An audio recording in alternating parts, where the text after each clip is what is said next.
Assalamualaikum warahmatullahi wabarakatuh. Selamat siang. Perkenalkan, saya Yurika Ambarlita, dosen Fakultas Kedokteran Gigi Universitas Pajajaran. Saya pada video ini akan menerangkan mengenai salah satu mata kuliah yang saya ampu, yaitu Basic Dental Science 3 Oral Maxillofacial Radiology. Pada mata kuliah Basic Dental Science 3 Oral Maxillofacial Radiology ini akan saya berikan kepada mahasiswa untuk di semester 3, di mana di sini memiliki beban SKS 1,5 dengan deskripsi singkat mata kuliah, yaitu mampu menguasai konsep dan mengaplikasikan prosedur pemanfaatan sinar X, radiografi intraoral dan ekstraoral, pengendalian infeksi alat X-ray dan reseptor, processing film, serta prinsip interpretasi baik radiografi intraoral dan ekstraoral pada kasus kelainan jaringan keras pada gigi dan periapikal, temporomandibular joint normal dan kelainan pertumbuhan perkembangan gigi dan rahang, serta kelainan kelenjar saraf. Adapun capaian pembelajaran mata kuliah yaitu terdiri dari 6 capaian, di mana yang pertama adalah mahasiswa mampu memahami prinsip dasar sumber sinar X dan pemanfaatannya. Mahasiswa mampu memahami teknik radiografi intraoral dan ekstraoral. Lalu yang ketiga, mahasiswa memahami prinsip interpretasi radiografi intraoral dan ekstraoral.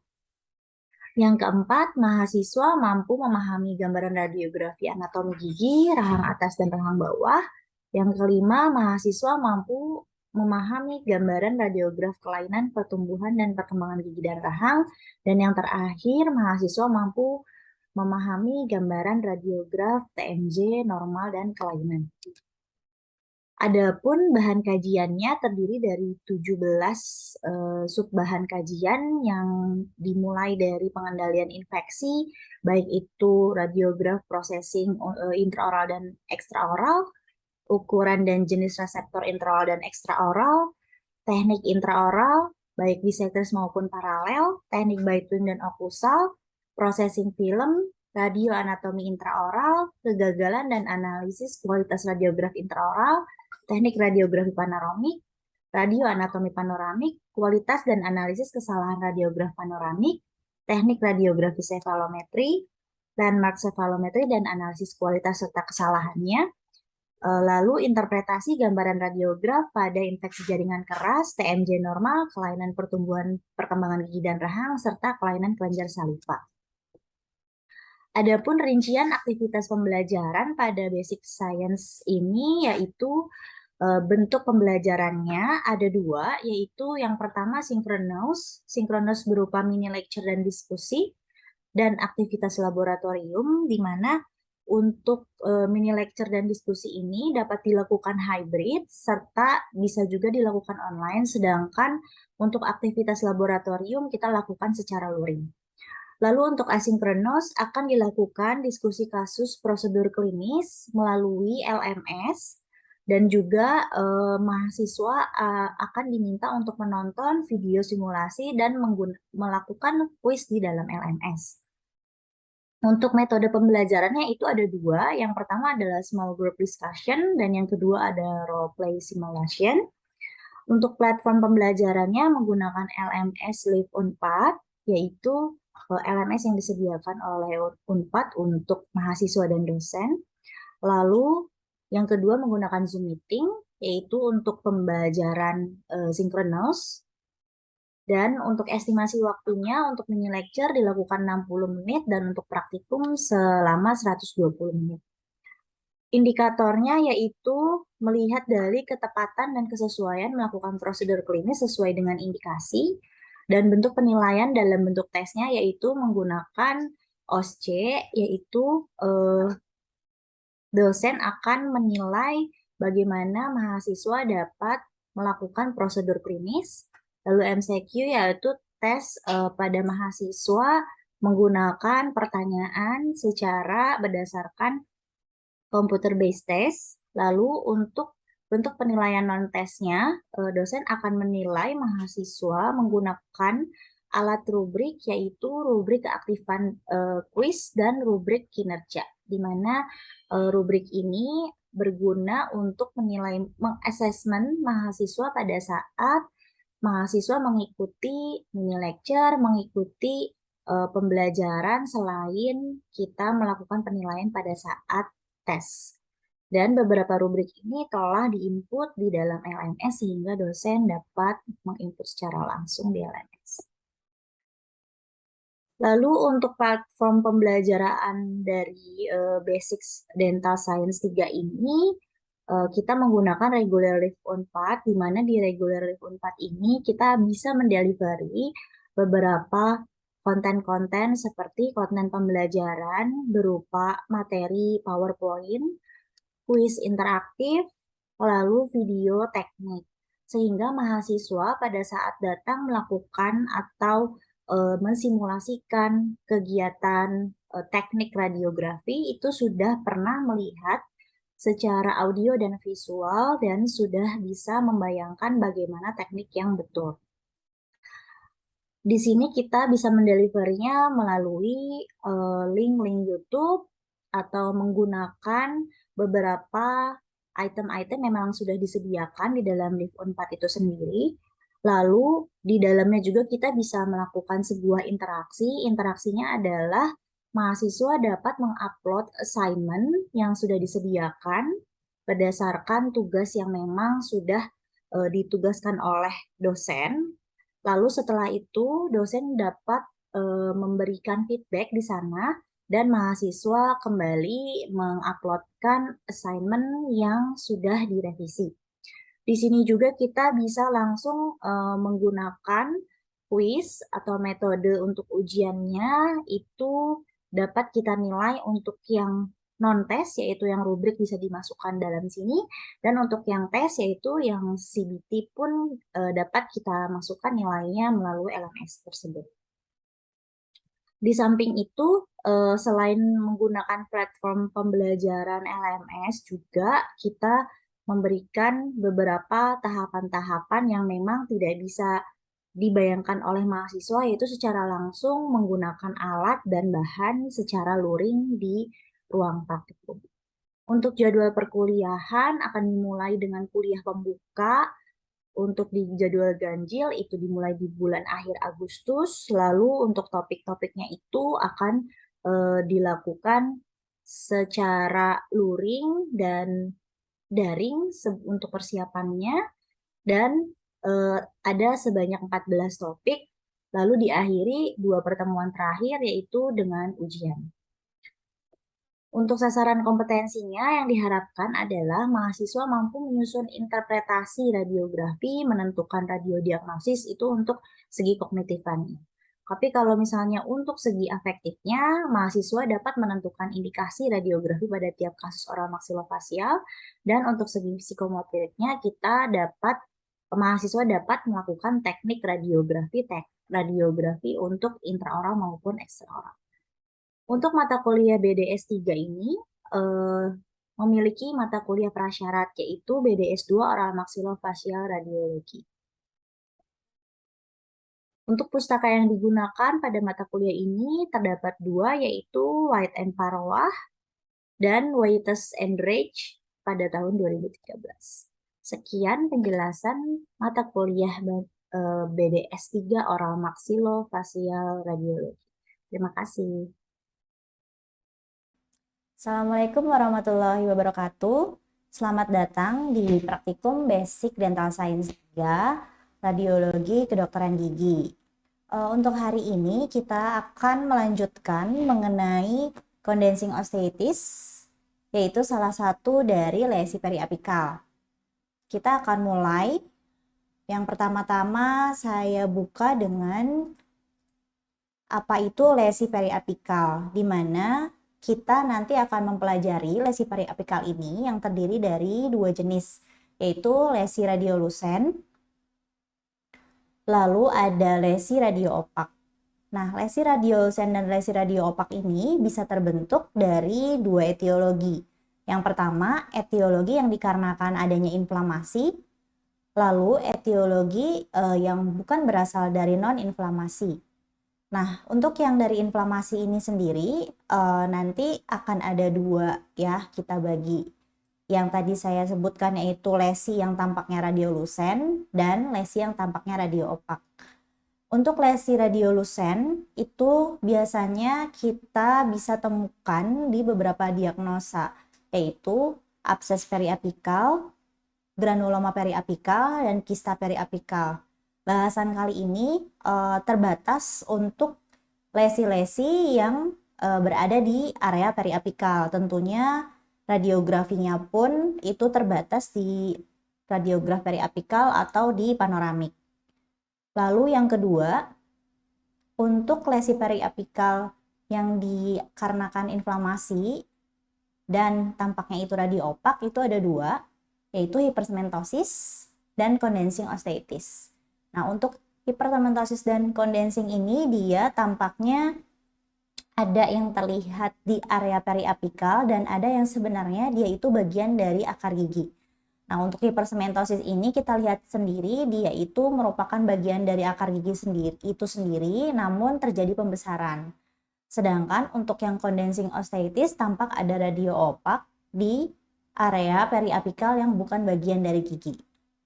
Nah, yang terakhir yaitu yang non-inflamasi. Yang non-inflamasi ini penyebabnya itu bukan berasal dari bakteri yang masuk ke area gigi maupun area periodontal. Ya, jadi tidak ada port of the entry dari karies maupun dari penyakit periodontal lainnya. Dan di sini terlihat giginya masih sehat, ya, tidak ada lubang, lalu tidak ada penurunan tulang alveolar yang berarti. Jadi memang penyebabnya bukan dari infeksi.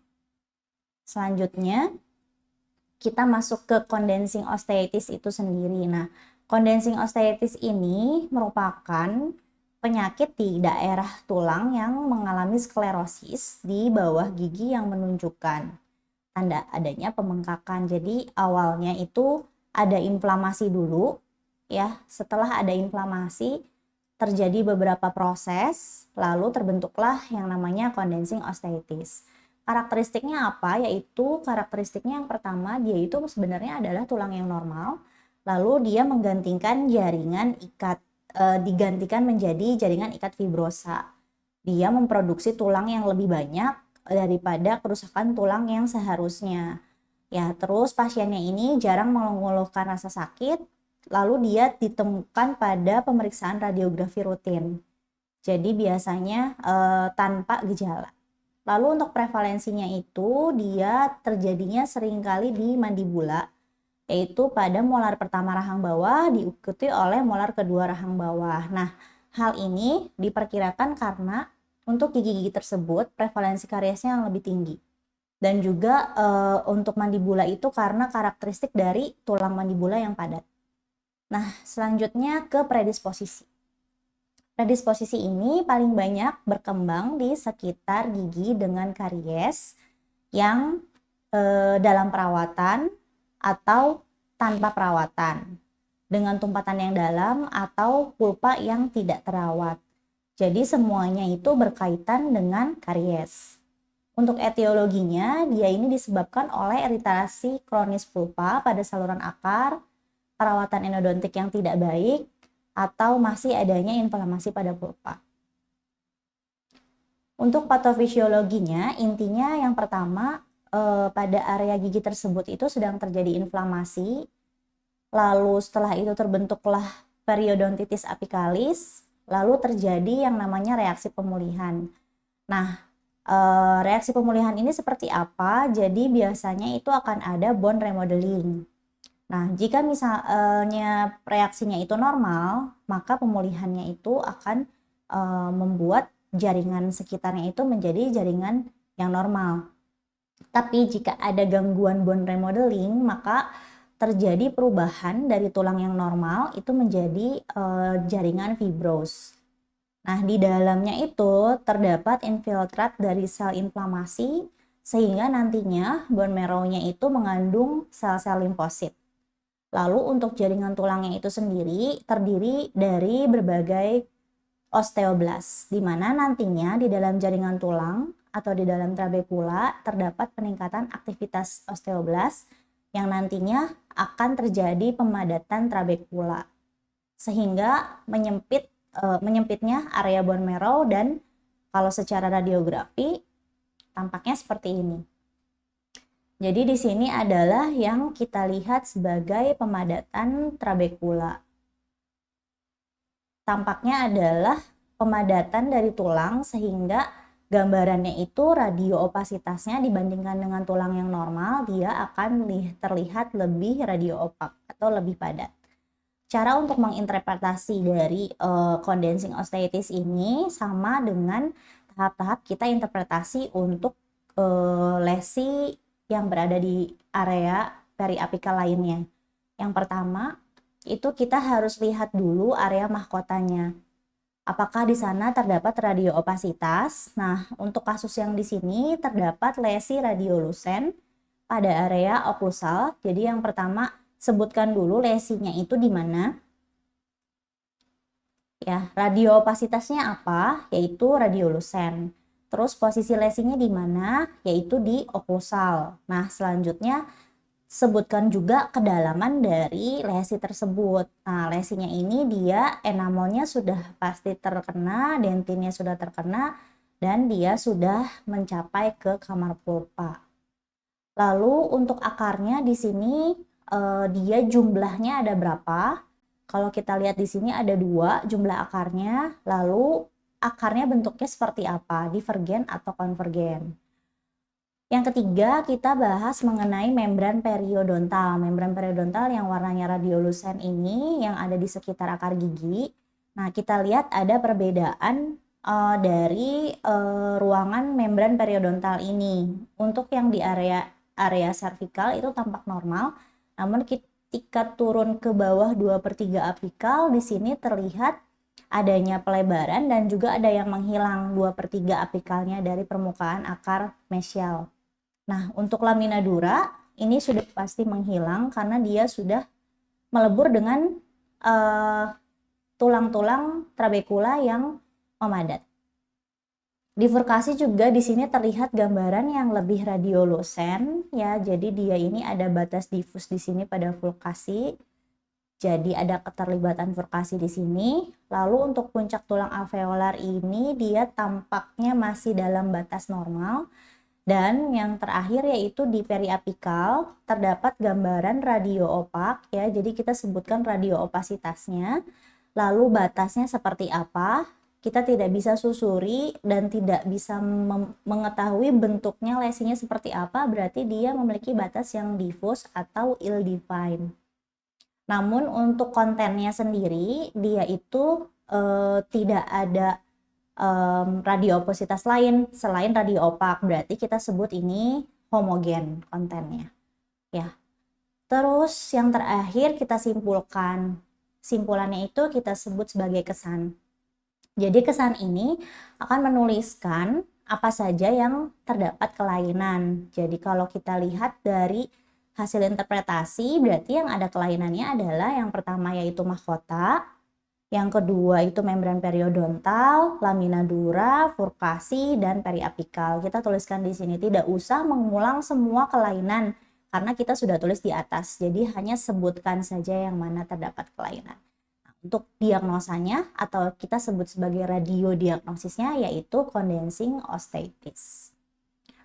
Nah, selain menyebutkan apa itu radiodiagnosisnya, kita harus mengetahui diagnosa banding dari penyakit tersebut. Diagnosa banding ini adalah berbagai penyakit atau diagnosa yang dimungkinkan mirip seperti condensing osteitis.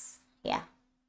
Nah, di sini untuk diagnosa banding ada displasia semental periapikal, ada dense bone island atau enostosis. Nah, kalau misalnya yang pertama displasia semental periapikal ini dia itu strukturnya radio opak yang berada di dalam radiolucen. Nah, untuk yang beberapa displasia segmental periapikal ini dia punya beberapa tahap ya. Jadi untuk tahap yang mirip itu adalah tahap yang dia memiliki struktur radio opak yang tebal di dalam radiolusen dan biasanya terjadi pada gigi anterior rahang bawah. Nah, hal ini yang bisa dibedakan dengan dense bone island maupun dengan condensing osteitis. Lalu yang kedua, dense bone island. Dense bone island ini bila kita lihat area giginya bersih, tidak ada karies, berbeda dengan condensing yang sangat berkaitan erat dengan karies. Lalu ruang ligamen periodontalnya itu bisa jadi dalam batas normal ya, jadi tidak ada kerusakan di sana. Nah, tapi intinya kalau dense bone island ini tergantung dengan posisinya. Dia itu tidak selalu nempel di area periapikal. Dia itu bisa jauh dari gigi, bisa berada di antara dua gigi, ya jadi perbedaannya itu. Tapi kalau misalnya condensing osteitis itu selalu berada di area periapikal. Yang ketiga ada hipersementosis. Ini juga sama lesi, bukan lesi ya, tapi bentuk gigi yang tampak seperti lesi. Jadi kita lihat di 2/3 dari apikal akarnya itu tampak lebih besar dibandingkan dengan 2/3 servikal. Nah, ini terjadi karena adanya deposisi dari sementum. Nah, hipersementosis ini hampir mirip seperti condensing, dia itu berkaitan dengan gigi yang mengalami iritasi pada pulpanya, iritasi kronis ataupun terjadi inflamasi atau infeksi. Jadi responnya adalah pembentukan deposisi dari sementum. Terus yang terakhir yaitu sementoblastoma. Nah, sementoblastoma dia juga seringkali kita lihat posisinya ada di bagian periapikal. Malah terlihat menempel di area apikalnya dan giginya itu terlihat menyatu dengan lesinya. Nah, itu hal yang bisa kita lihat karakteristiknya sangat berbeda dengan dense bone island. Yaitu kalau misalnya dense bone island itu dia tidak merusak giginya, ya tidak ada resorpsi. Terus kalau dengan condensing osteitis juga sama, kalau condensing itu hanya ada kelainan itu sebatas di sampai lamina dura atau membran periodontal, tapi untuk akarnya sendiri masih intak. Nah, kita lihat di bagian batasnya itu sangat jelas karena dia pinggirannya ada halo radiolusen, berbanding terbalik dengan yang condensing dia itu ill defined. Dan yang terakhir yaitu kontennya. Kalau yang tadi condensing osteitis itu kontennya homogen, yang ini kontennya dia tampak tidak jelas, irregular. Kontennya itu bercampur antara radio opak dengan densitasnya berbeda ya, jadi heterogen dari densitasnya. Nah, jadi dari diagnosa banding ini ada beberapa hal yang mirip dan ada karakteristik yang bisa menunjukkan kalau itu adalah hal yang berbeda.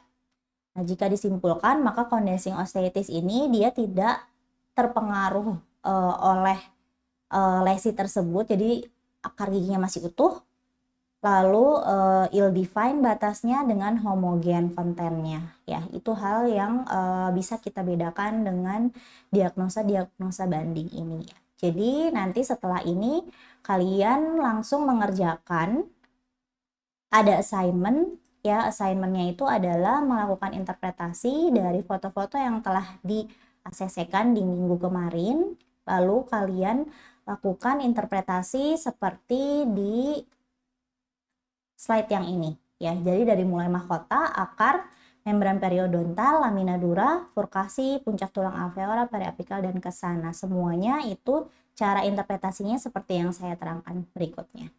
Ya, sekian kuliah dari saya. Silahkan kalian melakukan assignment selanjutnya. Terima kasih. Assalamualaikum warahmatullahi wabarakatuh. Terakhir saya tanya, ada yang mau konfirmasi lagi? Ada yang masih bingung? Dok, izin bertanya. Ya, mangga. Kalau untuk PPT kelompok yang minggu depan berarti tentang teknik intraoral bukan ya, Dok? Iya, tentang teknik intraoral sama tentang eh ini saya buka PPT-nya. Tadi di PPT ada tentang asepsis ya, persiapan alat, asepsis di topik. Bentar, saya share lagi.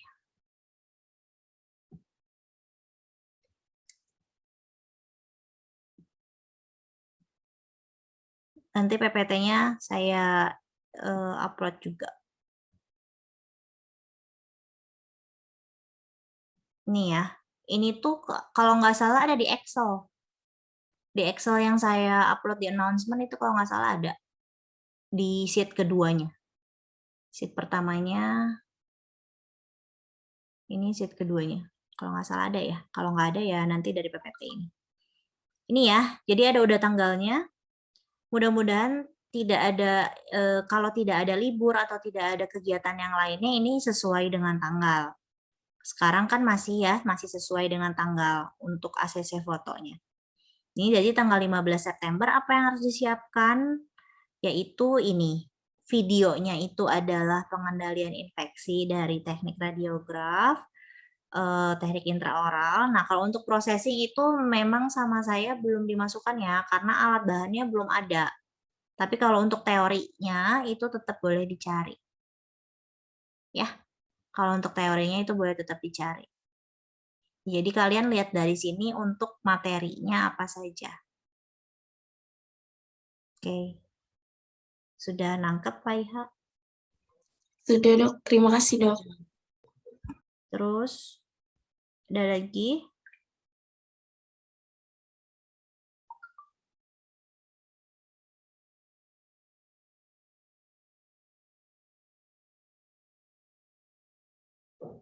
Udah ya, sepertinya udah jam 9 juga, katanya kalian mau ngambil alat praktikum. Mangga, kalau gitu saya stop share. Mungkin di sini Apakah untuk masih pembimbing. bertanya? Kenapa? Apakah masih boleh bertanya? Oh iya, boleh. Boleh. Gimana? Untuk foto tadi radio anatomi kan kalau nggak salah dokter bilang cari yang belum ada titik-titik anatominya ya, Dok. Iya. Nah, itu apakah nanti titiknya kita namain atau Mm-mm. kita namain sendiri ya, Dok, berarti? Iya, untuk latihannya seperti itu. Baik, Nanti ini kalian boleh kasih garis, kasih panah, terus pakai nomor, terus di bawahnya pakai ada nomornya boleh. Atau langsung di situ, tapi biasanya mungkin pakai nomor dulu aja biar nggak terlalu nutupin si radio anatominya. Gitu. Jadi nanti intinya kalian latihan. Kalau misalnya sinus maxillaris yang mana, kayak gitu. baik, terima kasih, Dok. Ya. Ada lagi?